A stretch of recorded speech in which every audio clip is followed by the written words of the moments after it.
Well, good afternoon, everybody. My name is Greg Olson. I'm director of the New York State Office for Aging. What you see behind me is this amazing place that I work. So let me give you some context behind that. In this country and in this state and every community around New York State, we still struggle with hunger and food insecurity for people of all ages.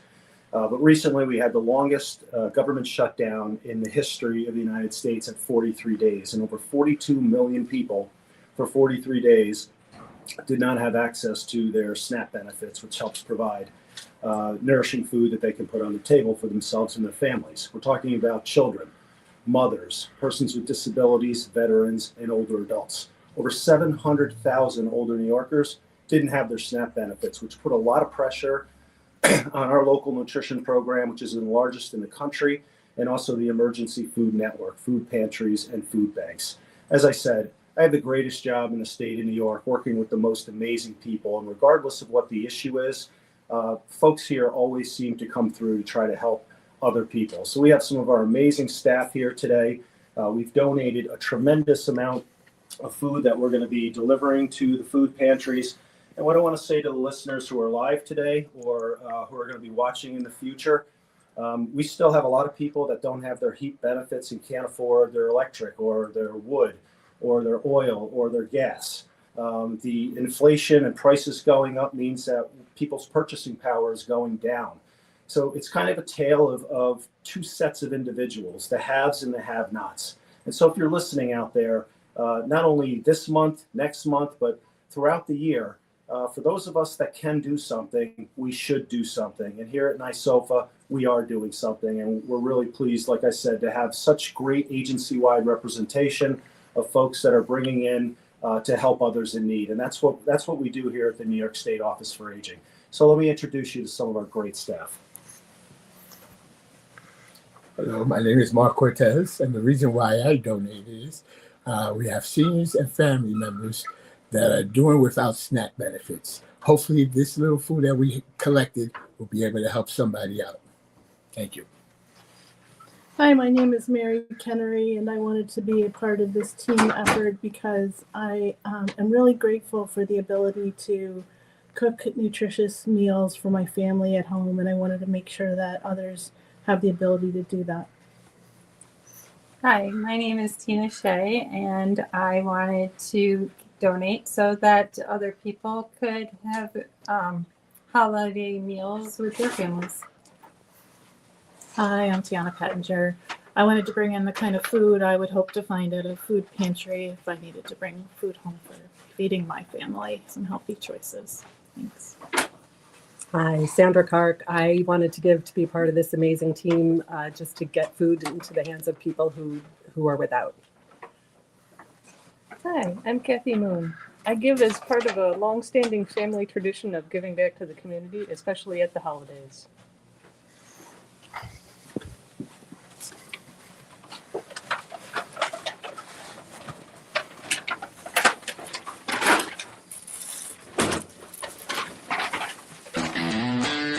Now, live with Greg Olson, Director of the New York State Office for the Aging.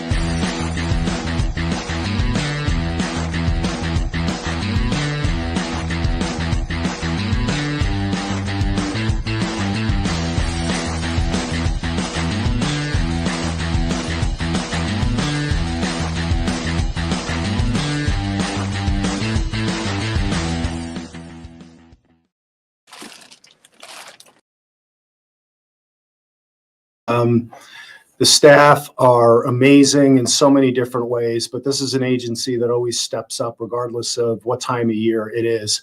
And the 6 people that you just met are 6 of 130 people that all feel the same way. And I hope that you guys think about if you're able to do something for others, that you think about that, especially with what we just went through, and know that we're going to be dealing with for the next few months. You know, we scheduled this probably 3 or 4 months ago, and the timing could not be better. Today, we're going to be discussing fighting food insecurity and how important it is to have nutritious meals available to older adults and really to everyone in need, because this is a family issue. Sadly, over the last month, as I mentioned, we saw how fragile our nation's policies on food assistance is, which makes today's discussion timelier than ever. I would be remiss if I didn't thank Governor Hochul, who put over $100 million into the Emergency Food Network during this 43-day shutdown.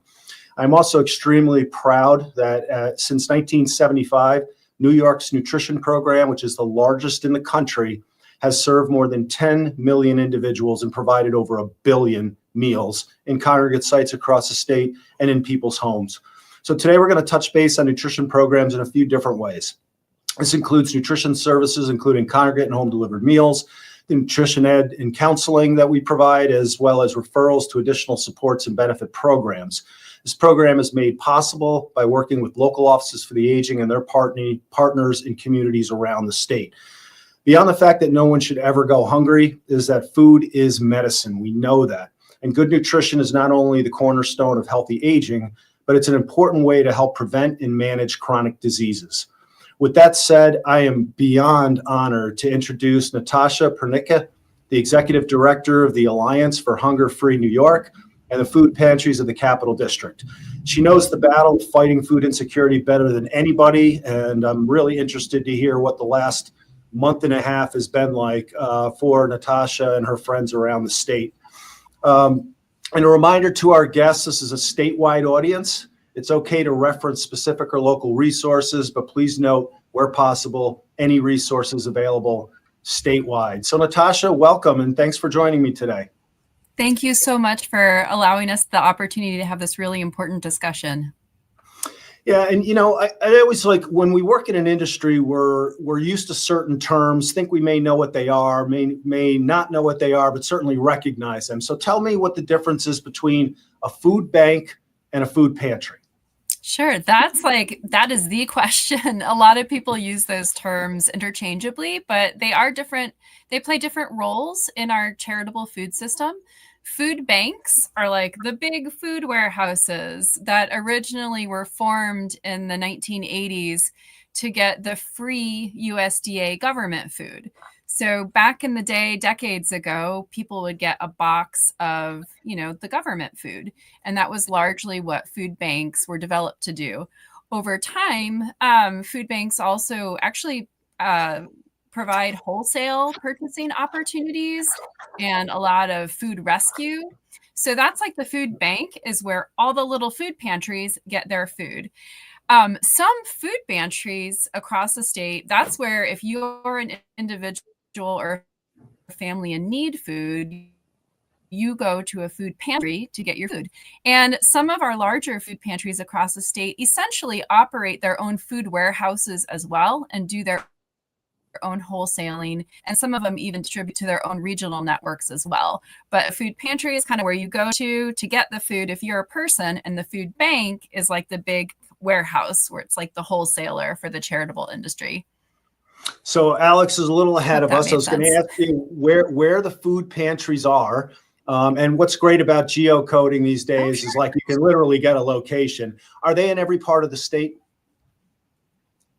Yeah, there are almost 3,000 organizations that have food pantries. At the food pantries for the Capital District, we have a database and a map that shows where food pantries and community meal programs, as well as SNAP and WIC, are located across the state of New York. So if you go to thefoodpantries.org and click Find Food Now, it'll take you right to the map, and it will automatically zone in on where you're at, but you can search across the state. It will show you hours of operation, the phone number. We always encourage people to give a call first because sometimes pantries do have to change their hours of operations. So give a call and get food. And if you're thinking about what is a food pantry and who can go, food pantry, anyone who has a need for food can go to a food pantry. Sometimes people get laid off and they have a short-term crisis, or they have medical bills that are piling up. And so it's like a short-term, I have a month or two where I'm like, I'm not sure how I'm going to make ends meet. Other people have a very limited income. And so every month they're utilizing food pantries to help supplement SNAP and other resources that they have. Food pantries in our coalition give a minimum of 3 days worth of groceries one time a month, but many pantries do more than that. It's based on what resources they have available. So one of the things we're obviously trying to do today, and again, I'm so glad that like we connected with you months ago to do this. The timing is absolutely perfect. I have a neighbor that volunteers at your food bank, who told me, several months ago, the amount of donations has gone down considerably. The demand obviously has gone up. I was in Dutchess County a couple of days ago, and they said, the food pantry that they were running opened at 10 o'clock.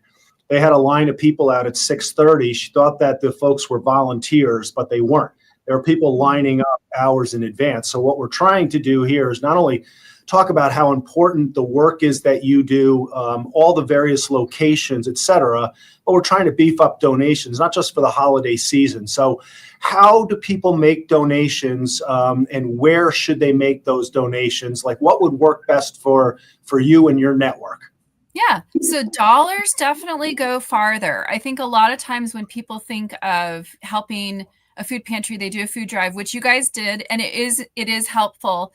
But a lot of pantries in New York State, we're excited because pantries distribute food based on the My Plate model. So there's whole grains and fruits and vegetables and dairy. So pantries try to keep certain things in stock. And so a lot of times their dollars can go farther if they're paying for food at a food bank, or they know the best deals or work with a wholesaler themselves. Food drives also help, but we always encourage people to support their local food pantry. So again, you can use the same map at thefoodpantries.org and click Find Food Now and search for the neighborhood food pantries in your own community and donate dollars. And sometimes they also do want donated food items as well, which can be very helpful. Shelf-stable items. I mean, look in your own pantry. What do you have? Cereal, soups and stews, tuna, peanut butter. Just what are the things you like to eat? As well as a lot of pantries carry personal care items and household cleaning products. SNAP benefits and things like that cannot purchase cleaning products and personal hygiene. So those items are also really helpful to people in the community who are trying to make their dollars stretch as far as they can.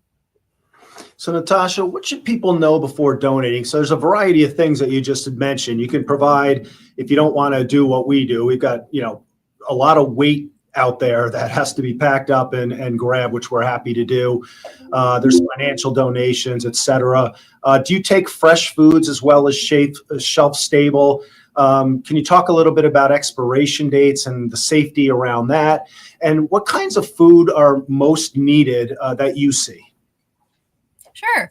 Many pantries carry fresh food items, but not all. So it's always a good idea to check with the neighborhood pantry that you're calling to see if they're able to have the refrigeration for fresh food items. A lot of them do, but not all. So we can take, a lot of pantries have partnerships with farmers directly, which is pretty cool to get fresh produce. As far as, what was the other question? The items?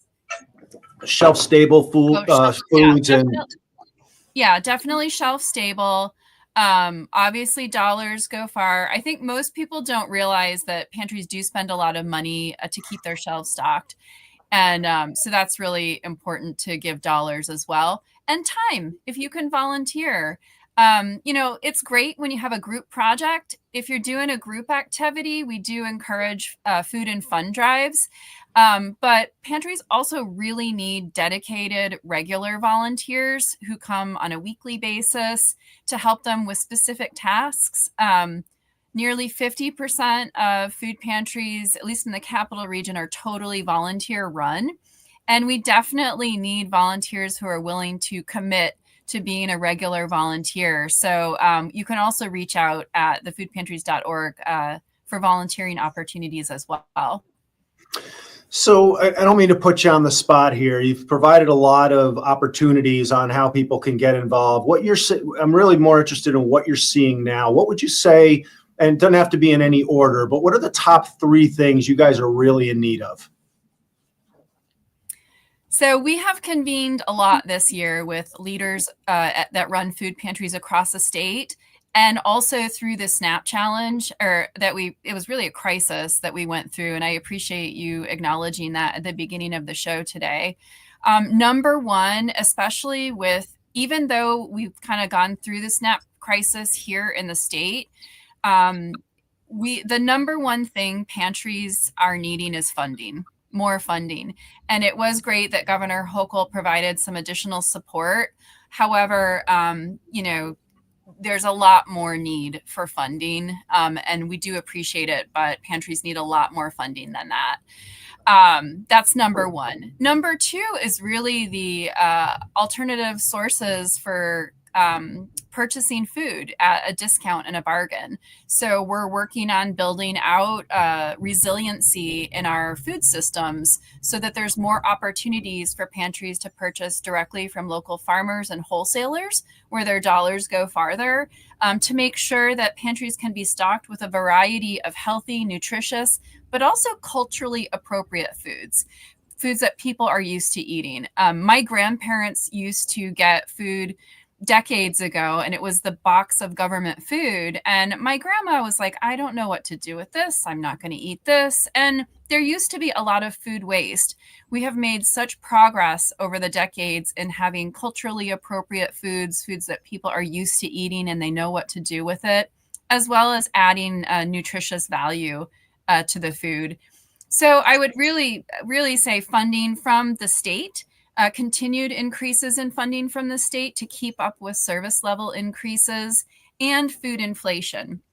So food inflation here in New York State, if you compare 2019 to 2025, I believe it's 38% increase in food inflation, which is pretty significant. And people's wages and benefits just have not kept up with food inflation. We are seeing the historically high levels in food pantries. So even before people weren't receiving SNAP benefits, we already were seeing increases this year. We did a pulse survey a week or so ago in response to the SNAP crisis. We got responses from 262 food assistance organizations in 45 counties in New York State. And of the responses, 90% of them saw an additional increase on top of, because people weren't having SNAP. The average increase that people were seeing was 56.7%, and the range of increases was from 1 to 500% increases during that SNAP challenge. So what ended up happening is that pantries were blowing through the food. Pantries have reported using the food that they were holding aside for Thanksgiving. And while community outpouring was great, pantries are now having to restock their shelves, and they're really concerned about blowing through the resources they have now and then what's going to happen in January, February, and March. Right. So just really encouraging people to get involved to keep our local food pantries stocked with food. Yeah, and in addition to the food pantries, I mean, what your volunteers, your staff, the whole network across the state, it's amazing what you do. On our side, if you're 60 and over, you can certainly, again, call your local office for the aging. We have over 800 congregate meal sites that we can also help feed folks. And I say that kind of leading into my next question before the break, which is stigma. We have a lot of people that won't go to a congregate site or a senior center because of stigma. Can you walk people through what it's like to visit a pantry for the first time? What can they expect? Sure. So pantries do ask, typically pantries will ask where you live. Some pantries do have to ask for an income attestation. That is because of USDA guidelines if you're getting the free USDA food. So it's just a part of the process. But pantries, because they also get state funding to help purchase food, pantries are required to serve anyone who comes. So don't worry about income level. It really is a systemic issue. It's not a failure of character or moral or anything like that. When we have such significant number of population that are needing to turn to food pantries, like, you didn't do anything wrong and you deserve to have food. You deserve to eat. And so you show up, they'll ask you about your household size. They ask these questions because pantries give a portion of food based on how many people are in the house. So that's why they're asking for information, so that we're giving the appropriate amount of food per household. And some pantries still are kind of doing, here's your box, and this is what you get. Other pantries have more levels of client choice, where you might be able to choose between specific items. And other pantries are really making an effort towards more of a grocery store style experience. But there's, pantries of all shapes and sizes across the state. Some pantries have very limited home delivery for people who have access barriers. Keep in mind that is challenging because there's no consistent funding that supports home delivered groceries. So a lot of times it's based on the volunteers' availability to do that work. But if you're someone who really leaving the house and you're homebound, it's worth asking if there is a home delivered option. And as I mentioned before, most pantries provide at least once a month. And some pantries carry different items. Some pantries have more refrigeration, so they might have more meats and fresh dairy items and produce. Other pantries might not have that. So, some pantries have kosher and halal options. Some pantries have, gluten-free. It just depends. But if you need help navigating that, feel free to call the food pantries at 518-458-1167. We do have a food access referral team that can help you navigate those specific issues as well. Yeah, that's amazing. I mean, so much. And again, you saw the interactive map. So if you're outside of the Capital District, there's folks just like Natasha and her team everywhere across the state of New York. So we're going to take a quick break. I don't have to tell anybody out there that it is open enrollment time. A simple phone call could save you thousands of dollars and make sure you're matched up with the right prescription plan, Medicare Advantage plan, but you can't turn on the TV without seeing, these very sophisticated ads of people who are trying to sell you their particular product. That's not what we do here at the New York State Office for the Aging and with our county partners across the state. We are objective to provide you the information that you need in order to make the best choice. So just remember, when you watch this video, don't call the number on your TV, call our number. Hi, my name is Greg Olson, and I'm the director of the New York State Office for Aging. Hi, I'm Heather Leddick, and I'm with New York State Office for the Aging with the HICAP program. So right now is open enrollment time, but you can't turn on your TV without somebody trying to sell you one of their products. So someone might ask, what's the right plan? How do I know what decision to make? And the best thing to do is reach out to HICAP, the Health Insurance Information Counseling and Assistance Program. And you can reach us by calling 1-800-701-0501. All of our counselors in New York State are state certified and highly trained. They're not selling you anything. What they're providing is information so that you can select the best plan that's right for you. There's 15 prescription drug plans available for Medicare beneficiaries in New York State for 2024. There's 280 companies offering Medicare Advantage plans. Last year, HICAP counselors helped Medicare beneficiaries save $115 million through prescription drug savings and other Medicare-related health costs. Medicare can be very complex, so we encourage you, if you have questions, to please call HICAP today, 1-800-701-0501. How is anybody expected to understand 280 insurance products and 15 prescription drug plans? Please call HICAP today. It could be the best call you make this year. Don't call the number on TV. Call this number.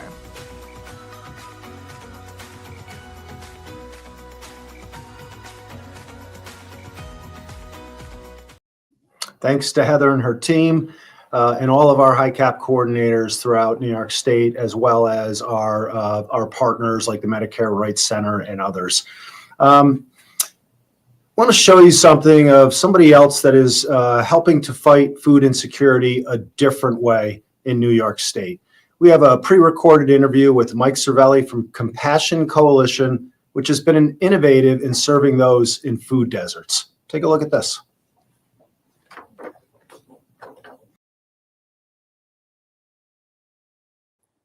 Hi, I'm Pastor Mike Servello. I'm the founder and CEO of Compassion Coalition and Bargain Grocery. Okay, Compassion Coalition is a 501c3 not-for-profit organization that was started in the late 90s. We actually incorporated and became operational in 2000. The reason why we started was in response to a tremendous need in Utica, Rome, and the Mohawk Valley.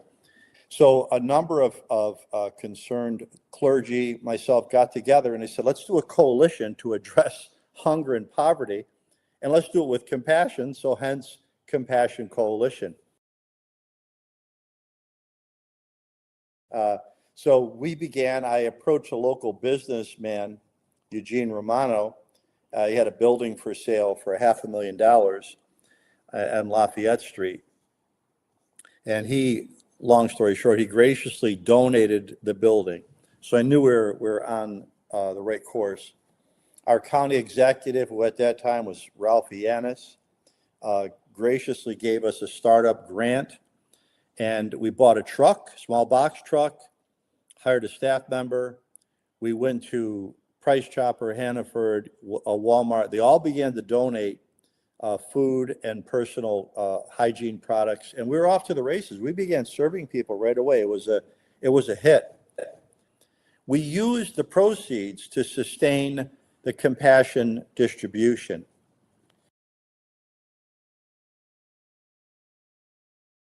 We were approached by the state, Empire State Development, some local officials, to build a new store. They encouraged us to build a larger store in a food desert in Utica on Lincoln Ave. So we built a brand new bargain grocer, about 13,000 square feet, kind of a Trader Joe's-esque, about that size, beautiful.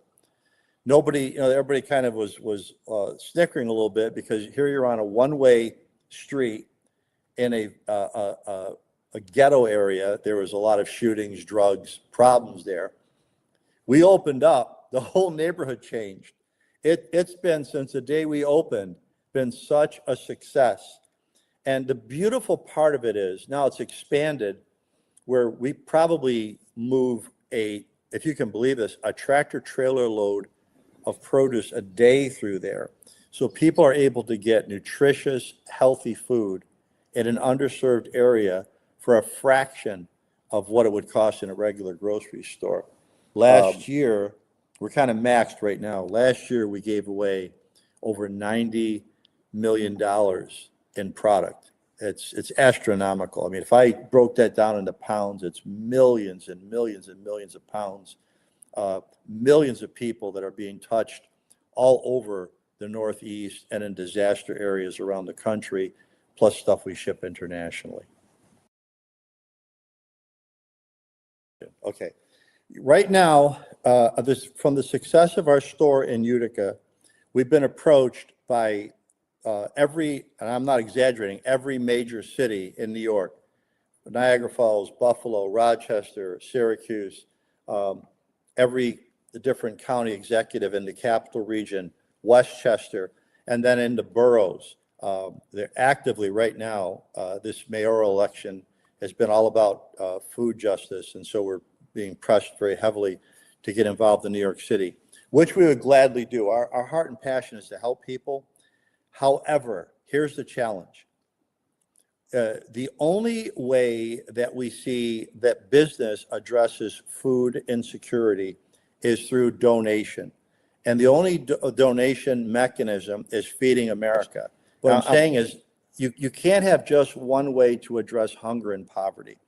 You have not only people that go to food banks, but you have working poor. We have a lot of immigrants. In Utica, one of the highest per capita populations of refugee immigrants of any city in America. They will not go to food banks. The majority of them, they want to buy what they want. And their dietary desires are different than what we would want. They might not want peanut butter. They want fresh produce. They want rice, etc. 40% of the food produced in America goes to waste. 40%. I want you to think about that. 40%, almost half. And it's because of overproduction, cosmetic issues. we worked very hard to recover that waste. And I don't want you to think there's anything wrong with it. It's perfectly good food, a lot of times going to the landfill. So you got wasted food, and then you got wasted money. My question is, why does it cost so much? If we've been able to, in Utica, do what we've done with no ongoing government help, what can be done if we really got intentional? And I've challenged, we've had a lot of philanthropic organizations want to fund us, especially going into New York City, putting all the money on the table. And I've worked with the community and government leaders, phenomenal. But I say to them, unless and until we get a corporate partner that will help us put food on the shelves, we can address food insecurity and food injustice in these areas at a very, very low cost. I think it would be astounding if they saw what we could do with pennies compared to the millions of dollars being spent.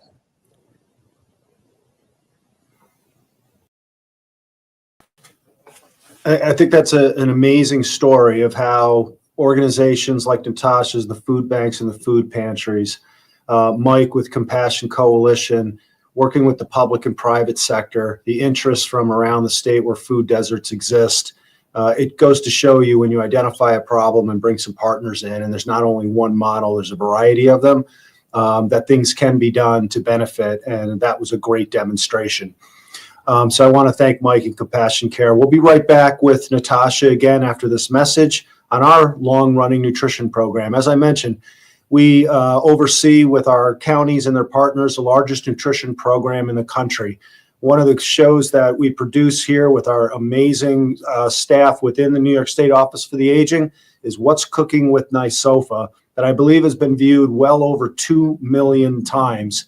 So take a look at this, and we'll be right back with Natasha. What's Cooking with NYSOFA? A new cooking show from the New York State Office for the Aging and SNAP-Ed New York. Each month, registered dietitian Wendy Beckman demonstrates exciting recipes that are quick and easy to prepare and won't break the bank. New episodes premiere on the last Friday of every month at 12:30 p.m. Save time, save money, and eat healthy. What's Cooking with NYSOFA? Streaming on NYSOFA's Facebook and YouTube channels. I just want to be real with everybody in the audience. Those are not fake pictures of food. That's food that is actually produced on the show, and it's absolutely amazing. So Natasha, let's get a little bit real now. I think you gave an amazing background on what it is you guys do, how important volunteering is, how much further money can stretch what you're able to do, the types of products and commodities that are helpful.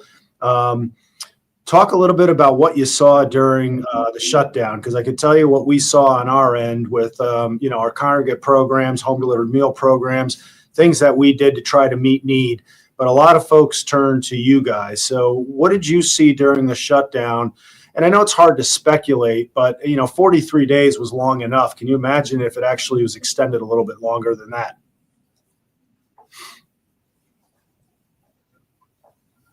Yeah, unfortunately, there's no way that charity can fill the SNAP gap, so to speak. Here in New York State, SNAP benefits are $650 million a month, per month. So that's federal funding that puts $650 million a month on EBT cards so people can buy groceries at the grocery store. There is not funding or the logistical ability to make up for that through the food bank and food pantry system. So, we were scrambling. I think that I'll be honest, I'm still a little broken from what happened because I was in shock that it actually happened. And on November 1st, I thought someone was going to do something.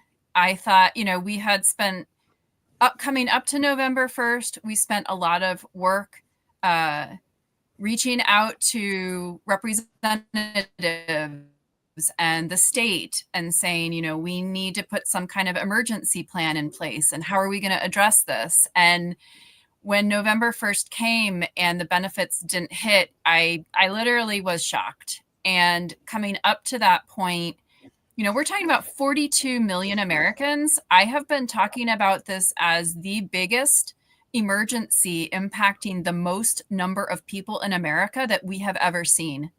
And it's not just the physical toll of not having food from a grocery store, but it's a huge toxic emotional stress that people who rely on SNAP benefits have, to not know if they were going to have money to buy groceries, when the money would come through, and then what were they going to do in the meantime. So what we experienced, as I mentioned earlier, we did a quick pulse poll of pantries, and 262 pantries across the state in 45 counties responded, and on average they saw a 56% increase.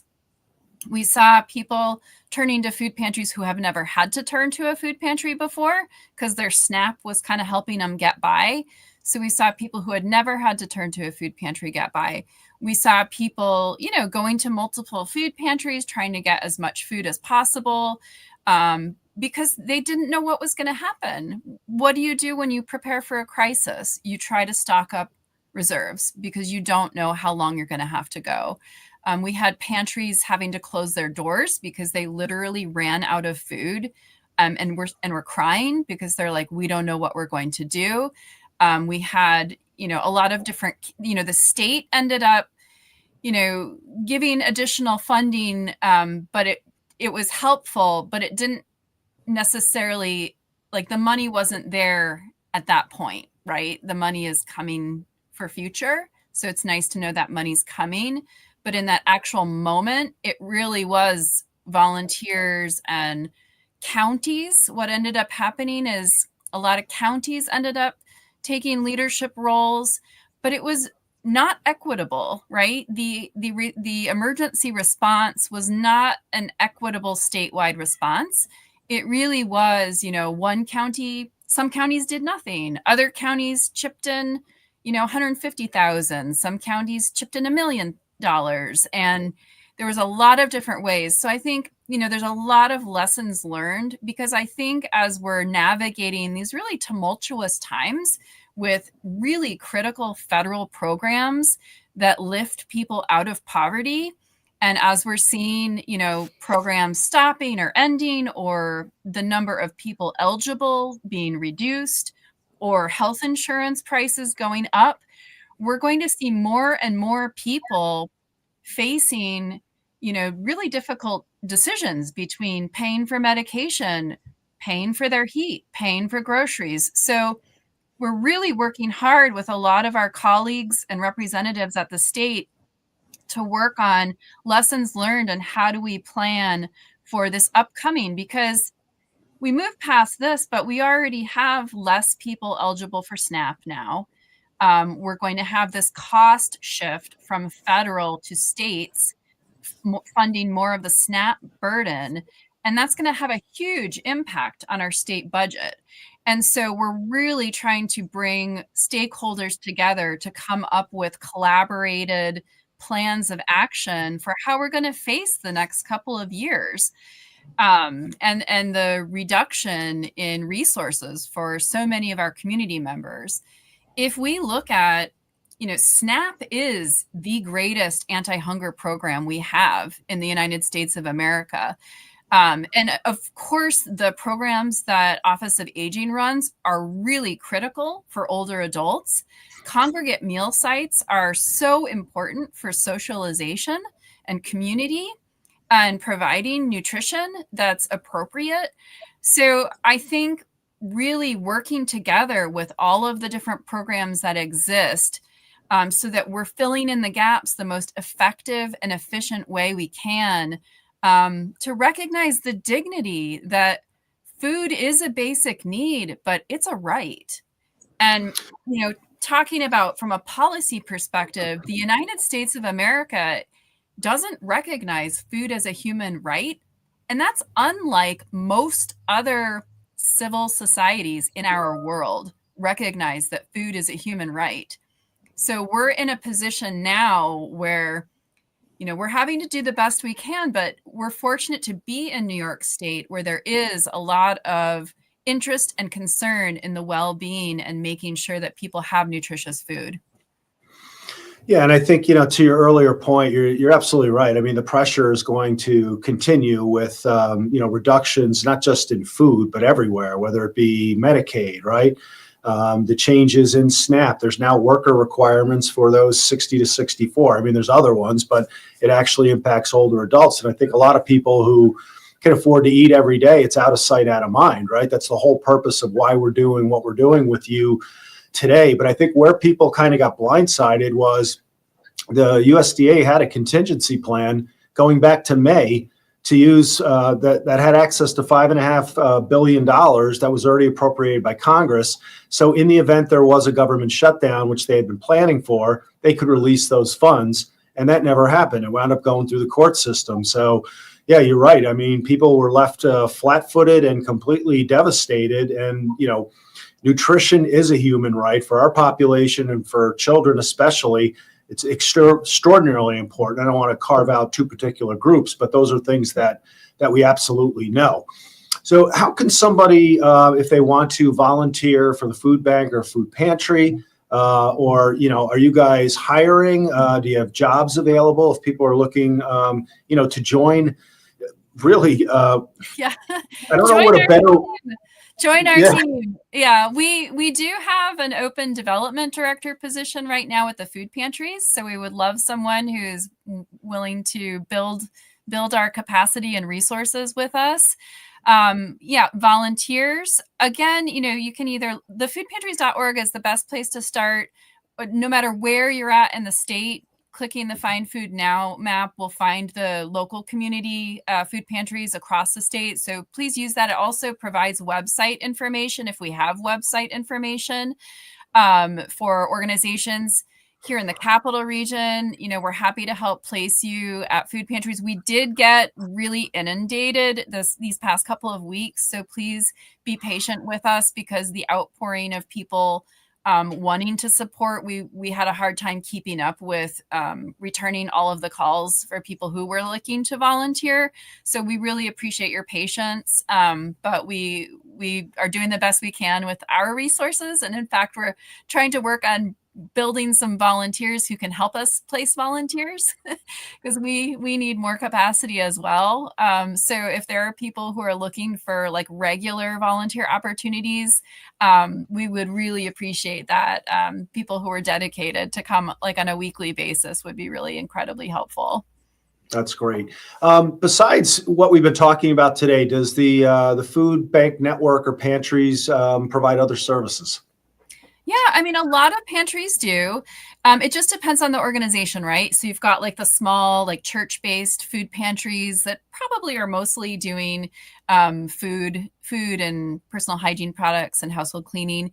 You have other food pantries that are a part of larger human service organizations. So they might be able to help you sign up for SNAP or HEAP or childcare or medical services. It really does depend on the organization.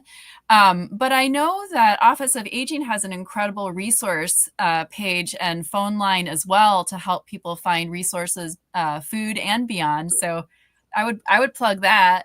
I didn't ask you to plug us, but I appreciate you doing that. Yeah. But yeah, some pantries are just food. Others are part of larger human service organizations. And there's also the food as medicine movement that we didn't really touch on too much today. But New York State is a part of the federally funded Medicaid 1115 waiver program, which does have some opportunities for Medicaid members to get specific food as medicine interventions like medically tailored prepared meals, produce prescription programs. It is a pretty narrow targeted population, but it's worth a try. You can look up your social care networks across the state at New York State Food as Medicine Coalition.org to find your social care network in your area to see if you're eligible for some of the food as medicine interventions as well. So there's a lot of different programs out there. Everybody's still kind of working on capacity. And, if we're working together to focus on policy or things that we can do together, I would argue that working on food as a human right is incredibly important in our country and in our state. And I would also say that SNAP, again, is really critical. And if people want to get involved in advocacy specifically around SNAP, I would direct them to Hunger Solutions New York. They're the expert that we lean on heavily when it comes to SNAP policy and advocacy work, and they do a really great job. Yeah, in another lifetime, I used to work there, so I do know them quite well.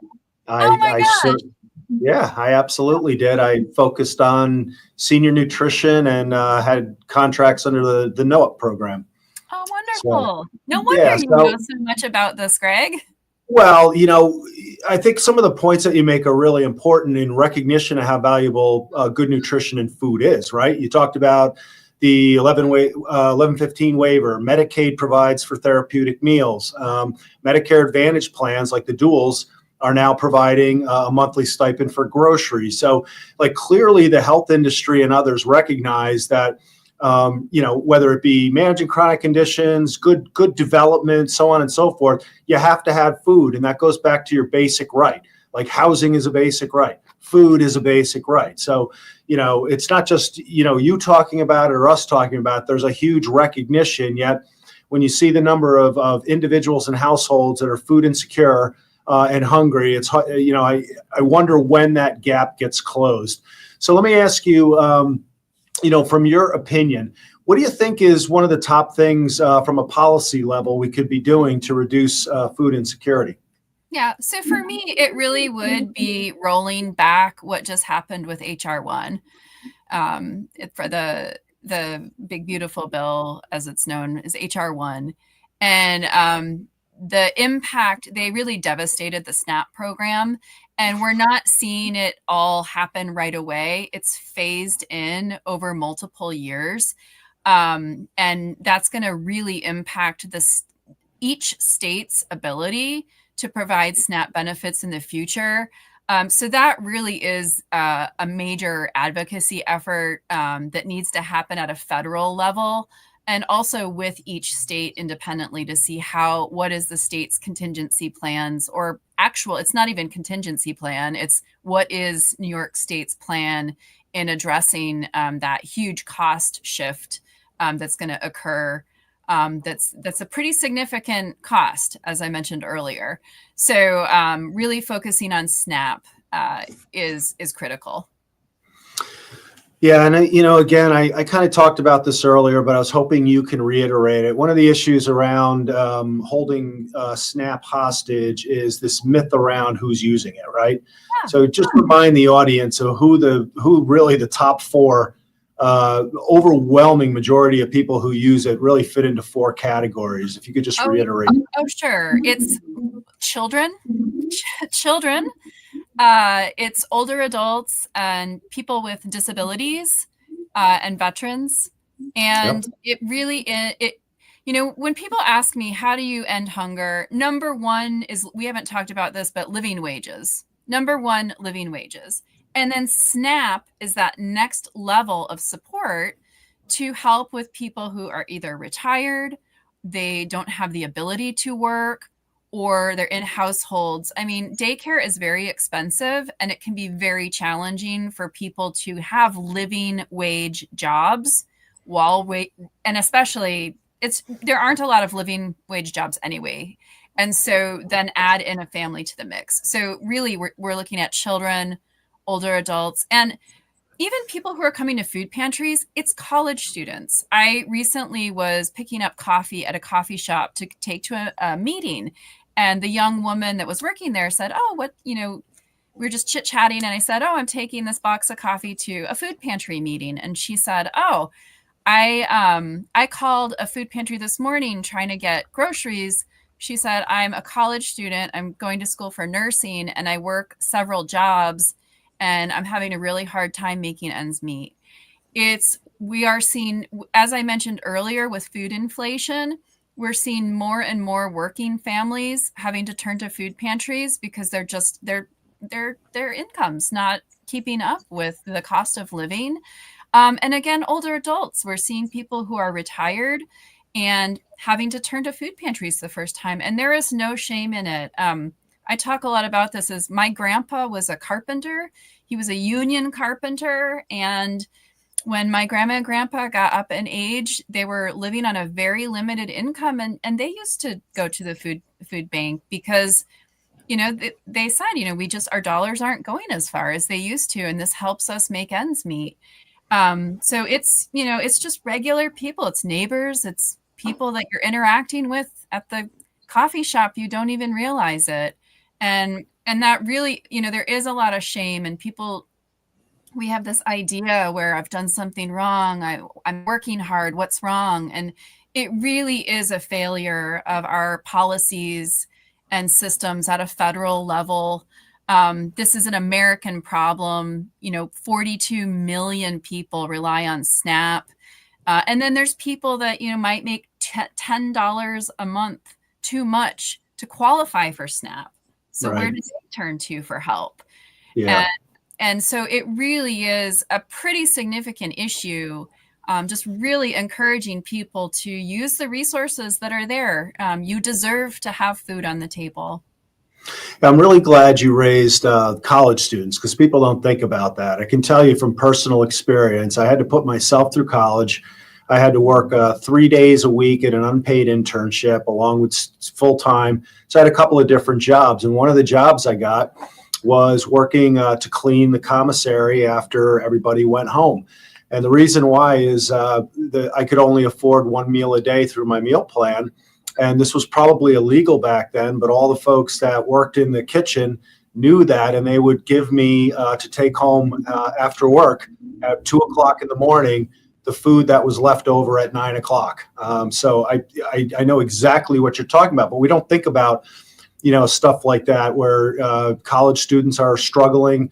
But, again, I think, the whole purpose of us having you on is that New Yorkers support New Yorkers. And this is an opportunity to do that. There are many people who are struggling, but many people aren't struggling. And to really highlight that it doesn't take much for us to help somebody else. And I want to point out again, Governor Hochul and the legislature and giving free meals in schools to students. Oh my God, how important timing is that, given the lay of the land that we're in now. So one final question before we take a question, and we're almost running out of time. If somebody wanted to organize some grassroots campaign, whether it be a food drive, maybe getting funding, et cetera, what's your advice to them on how to go about that? Yeah, so we have a brochure on our website, thefoodpantries.org, that gives some tips for having a food and fun drive. And it has a list of some of the most common requested items at food pantries. And I think doing food and fun drive is helpful, because some people don't have time to go to the grocery store, so they just want to write a check. And other people are like, I was just at the grocery store and there was a sale on this, so I got 10 of them, right? So I think both things are needed. And if you're looking for an organization, our map can show you. We're happy to take items as well here in the Capital Region. We distribute everything out to our members for free. So that's a really easy thing you can do, is just host a food and fun drive. And we do have a brochure on our website that gives you ideas.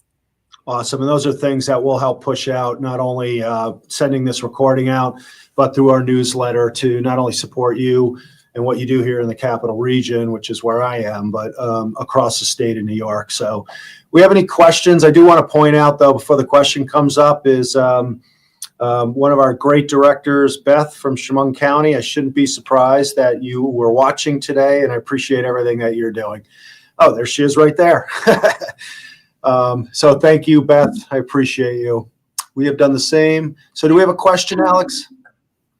Please give us the phone numbers again. Happy to do that, Jay, and thank you. Yeah, so for the food pantries, our referral line, and you can access our regular team at 518-458-1167. Any other questions, Alex? We are kind of out of time. I think that'll do it. Well, Natasha, I can't thank you enough. for being on today. Like I said, I don't know how we managed to time this so well, but we did. For everything that you and your staff do, all the volunteers, not only in the Capital District, but across the state. For those of you watching now or watching in the future, if you can afford to help with whether it be a financial donation, doing what we did here, or any other way, volunteerism, et cetera, please think about that, because there are literally millions of people that struggle to put food on the table every day. And we often don't see them. We know it exists, but it really is an issue. So I can't thank you enough. Back by popular demand on December 12th, we're going to have my good friend Beth Bovine back from the Alzheimer's Association to talk about how to create a great welcoming environment for individuals with Alzheimer's disease over the holidays. So once again, everybody, thank you so much for joining me. Whatever you can do to help your neighbor, your community, we greatly appreciate it. And we'll see you in a couple of weeks. Thank you so much.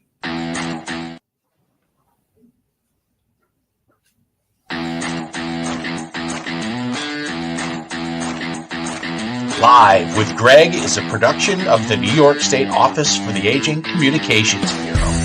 Please join us next time.